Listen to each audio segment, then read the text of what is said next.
Welcome everyone to the Slalom Supply Chain Fireside Chat. I'm your host Harshad Kanvinde, leader of Slalom's global supply chain practice. In today's episode, my guest is Glenn Koepke, Senior Vice President of Customer Success at FourKites. Glenn and I talk about importance of supply chain visibility, recent technological advances in this space, and the role of leader mindset as well as organizational change management in realizing the promise of the visibility technology. Welcome everyone to the Slalom Supply Chain Fireside Chat. Today we have Glenn Koepke from FourKites. He's a Senior VP of Customer Success. Glenn, welcome to the show. Really great to have you here. Why don't we start off with probably you introducing yourself to the audience, your journey in supply chain and logistics, and your role at FourKites. Sounds great. First off, thanks for having me and good to see you as always. So I lead customer success at FourKites. So in essence, everything post-sales other than product and engineering fall within my org. And a lot of our focus is on operationalizing and value adoption of real-time visibility within logistics, within yard management, and then as we grow within further supply chain applications. So I've been in the industry for about 20 years, primarily in TMS, supply chain consulting, and now visibility as well. So been fortunate to travel the world and see how logistics works across all modes and regions of the world. And one of the things I've always been fascinated towards is just change management, right? At the core, if you look at how supply chains operate, whether it's a shipper, a receiver, a 3PL or logistics service provider, you have people, process, and technology. And one of the things I've always loved doing is just assessing how things are operating today. And then with the evolution of technology, how do you adopt that and adapt folks to take on new technology, revised process with a different mindset shift? And so, that part's always been fascinating to me. From a FourKites standpoint, we're the leader in real-time visibility globally. And when we say visibility, we have two main focus areas. One is on logistics visibility, so in transit, as well as predictive ETA, or estimated time of arrival. And then second is we made an entrance into what we call the yard management space last year, dynamic yard.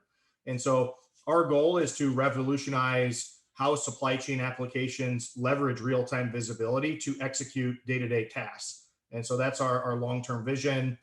From a differentiation standpoint, we view ourselves as the most operationalized platform in the world across many, many shippers and logistics service providers around the world. So it's an exciting time to be in the market. A lot of changes rapidly, but at the core of it, it's companies that are trying to change the way that they're operating to meet customer expectation, to meet internal stakeholder demand, and just to keep up with this rapidly changing world and economy that we're living in. Yeah, it's well said. It's exciting time to be in supply chain and logistics for sure. As we have talked several times, I think our focus and our belief is agility in supply chain really matters. More so, obviously, everyone started talking about agility and flexibility last year because of COVID. But the way we have been defining agility, that an agile supply chain, so flexible, responsive supply chain, not only helps tackle the disruptions, but more importantly, allows you to go after new business opportunities really fast. And one of the cornerstones for that to happen is visibility. So now end-to-end visibility is pretty loaded term, could mean multiple different things. And there is always a lot more to do than you can do, whether it's technological challenges or, as you rightfully said, change management challenges, right? So visibility is a big deal. People have been talking about visibility for a long time. What I want to get a little deeper on, Glenn, and you are the perfect person for that. Super excited to talk about that. So just compared to even 5 years back, right? So what's changing now? Why visibility, or how visibility is becoming more attainable in your space, so logistics, let's say, and you're talking about yard as well as in transit. So what's changing from the technology standpoint? What's allowing FourKites to get into that space and open up more and more black holes, or the gaps that were previously there, and now you are bringing those up to the surface and making it visible? Yeah, I think, what's changed in 5 years is a lot, right? You think back to really 20, call it 16. I guess at this point, we had the iPhone, right? We were a global supply chain.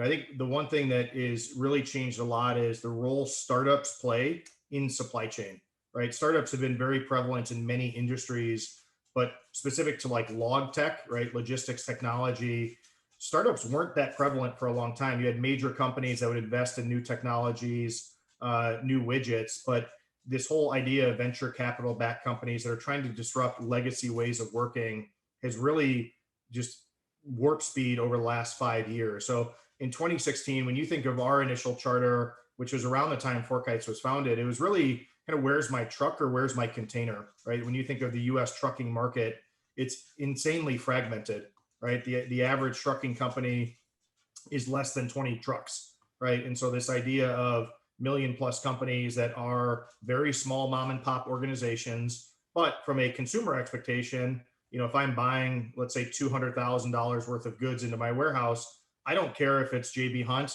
or, Glenn Koepke trucking. I expect visibility. And if something's going to go awry, I want to know ahead of time. And so, I think really two things have changed in 5 years. So one is just startup technology has just drastically intensified. And then two, our initial charter of where's my truck has really taken off, right? This category, oftentimes people said, well, we don't need visibility. Why do you need updates every 15 minutes? It just doesn't make sense. If I just told you that it's going to deliver in the next 2 hours, isn't that good enough? Right. And the reality is it's not, right? Folks like Amazon, Walmart, and just driving consumer expectations on and supply chain pressures to manage cost is really amplified that. So where we've come in 5 years, I think the market has really evolved to is from where's my truck within the US to now true multi-leg, multimodal visibility. So if I'm importing goods, let's say from China or Southeast Asia as an importer, I may have an inland dray move within mainland China. There may be a consolidation point with my forwarder. I've got my deep sea leg on a different ocean carrier. And then when I hit the US port or European port, I may have a dray to a terminal to a rail ramp, right? And this whole level of fragmentation and the fact that you could have, anywhere from 6 to 10 parties on a single transaction makes it very complex. And so as we evolved in truckload, what we saw with our early adopters, companies like Smithfield Foods is, all right, I want to take the same scenario and apply it to other modes around the world because it's impacting my customer service team, my sales team, my logistics team, my procurement team. And so what was initially a customer service problem, right? Just tell me where the truck is, has now become really a cross-functional collaboration in so many different ways. And the other thing I think what's changed is more so forward-looking is this idea of where's my truck is now shifting into like, where's my order, right? So when I think of where we're going, where a lot of the market is heading, we see it, quite frequently is how do I combine my inventory with what's in transit, with what's at rest, and what's at my supplier location, right? And so this concept of true order end-to-end visibility is really prevalent in the market right now. So I think there are a couple of things you hit on that. So let's talk about fragmentation in the industry. So on one hand, your transaction itself might have 6 or 7 or more partners involved in that. So it's complex from that standpoint. And if you look at the macro industry level, each of those different legs have multiple players playing in the space. So just having one trucker maybe or one trucking company super advanced in technology can give you everything. That doesn't do much for the shipper because this tiny portion of their overall supply chain, yeah, great visibility, but I don't have similar visibility in anything else. So I'm always curious, and I would love to get your perspective on that. Where do you start? So as a startup, it's a sales and distribution nightmare, right? Where do you sell and where do you convince people to kind of adopt this technology? How do you strategically go after the movers in the market, where you can see some early adoption and use that for convincing others to get on the bandwagon, as well as shipper side complexity as well as carrier side complexity, right? So where do you start? And how has FourKites kind of tackled that challenge over last 5 years?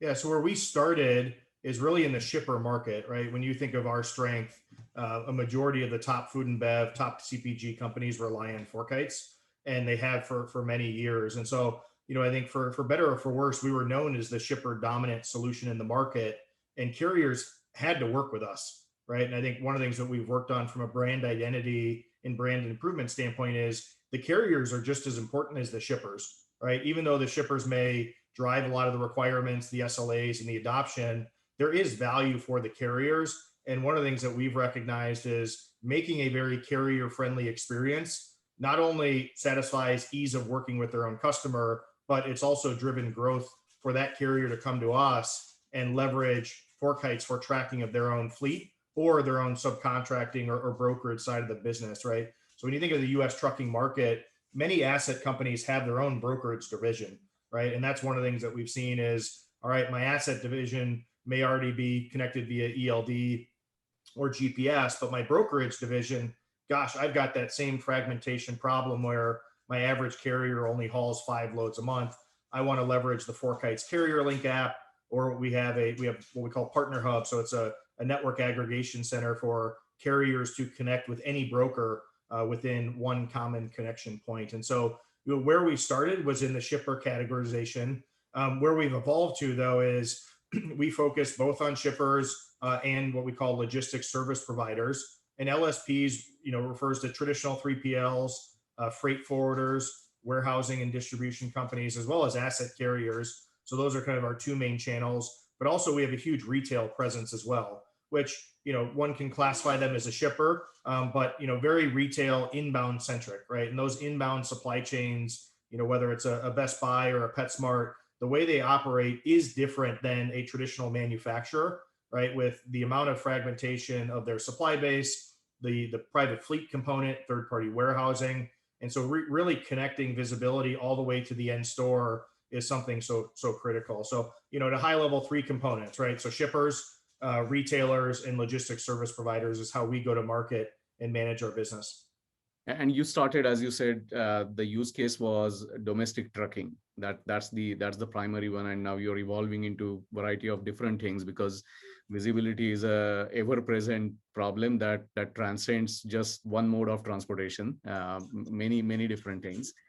In that journey, Glenn. So let's talk about I think the US versus international. So you mentioned ELD, for example. There are certain things that are available in the US that makes giving visibility, let's say just trucking, possible. Might not be the case in other countries. And Asia Pac, you go there, challenges are going to be different. Europe probably going to be similar to Europe, US. So how you are tackling the international scope of supply chains and multimodal scope of supply chain and technology wise or other challenges, what are you facing as you grow into those other areas?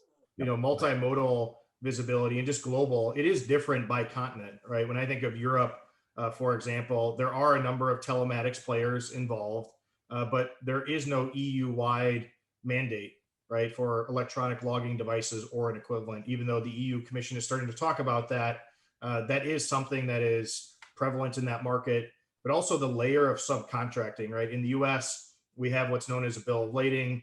You can't double broker, right? Where in Europe, it's all centered around their what they call a CMR, which is their bill of lading equivalent. And on the CMR, who's liable is the actual carrier listed, right? So if I'm the initial contracted provider the customer has, tendered the load to, but I may subcontract it 3, 4, 5 times, and that's common, right? It's not illegal. It's absolutely in the bounds of the CMR conditions.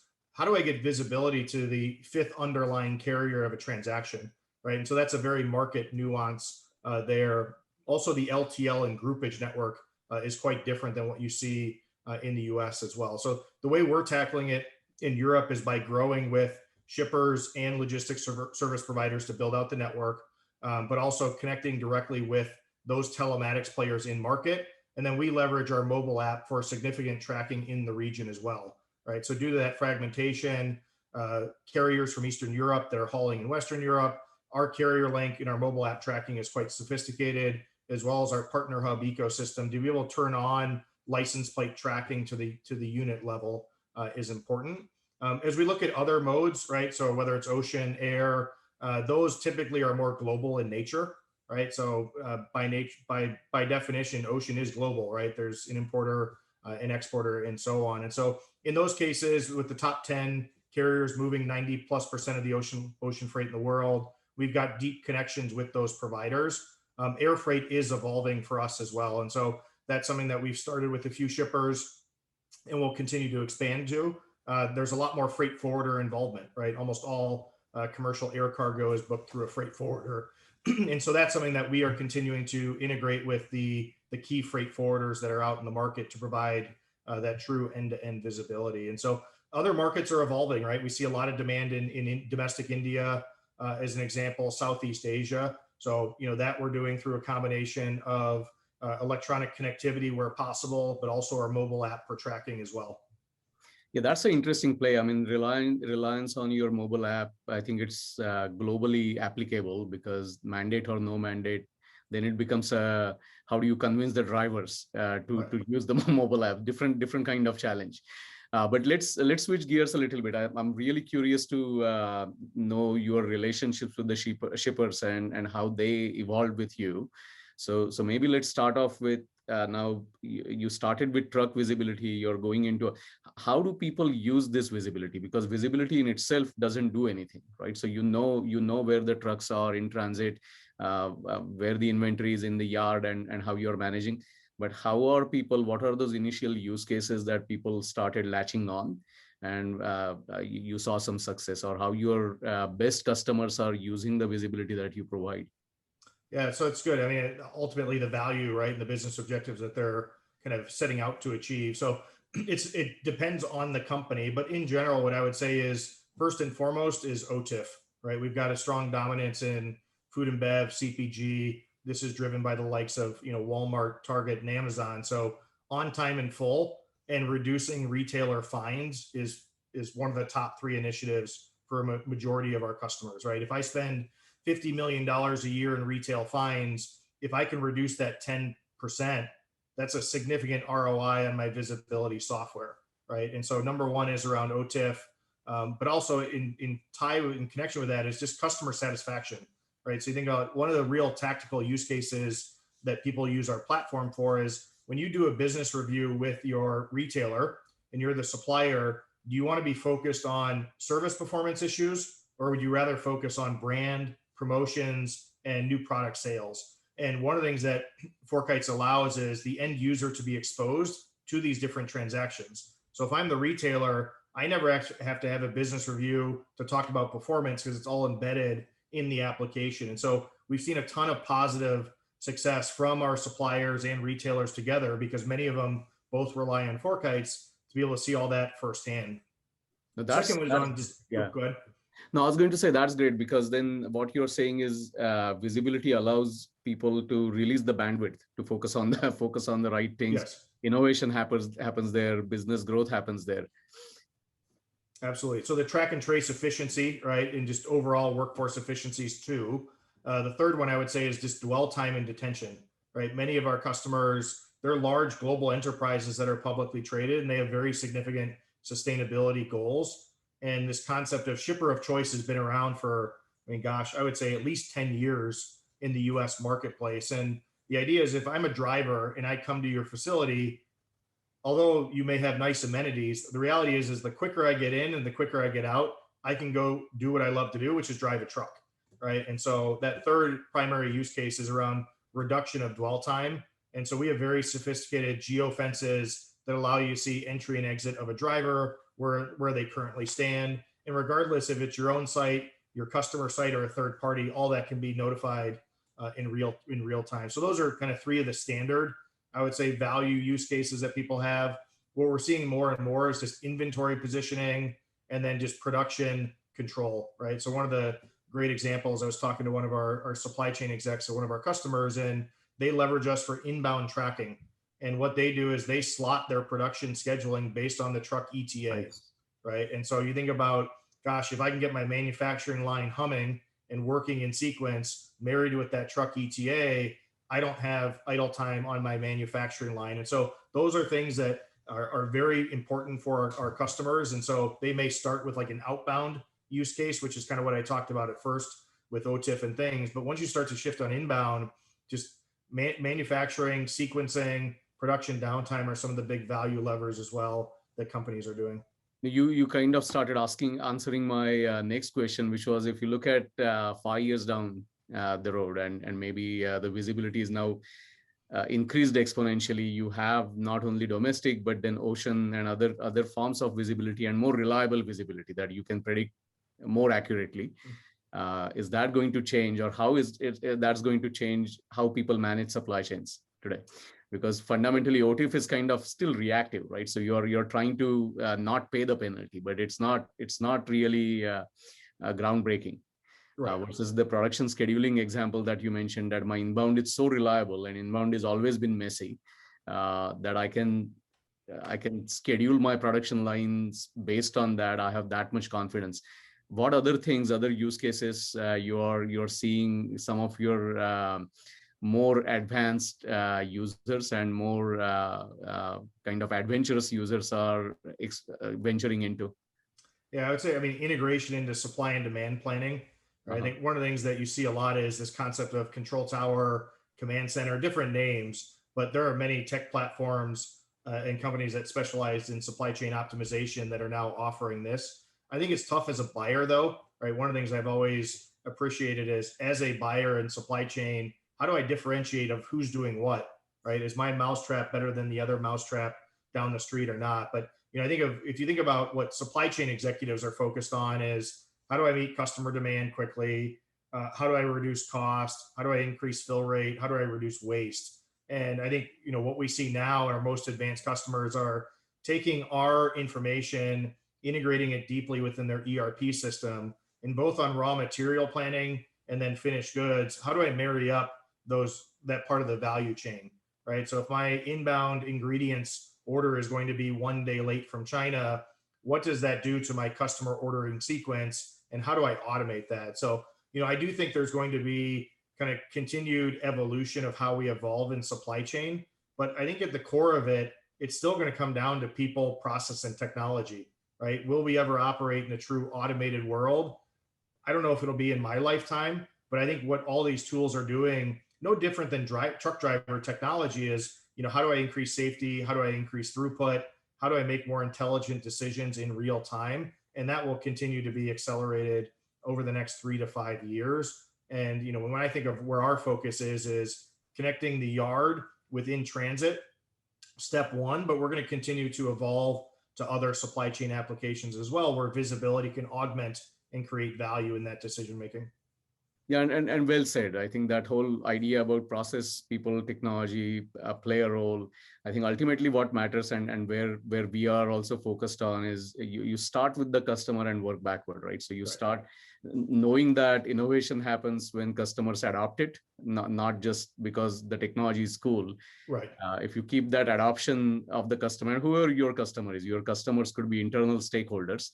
But focusing on that and then working backward and orchestrating among all the technology tools or process tools and people kind of changes, operating model levers you can pull, that's always going to be important. So that's a good segue into my next question, Glenn.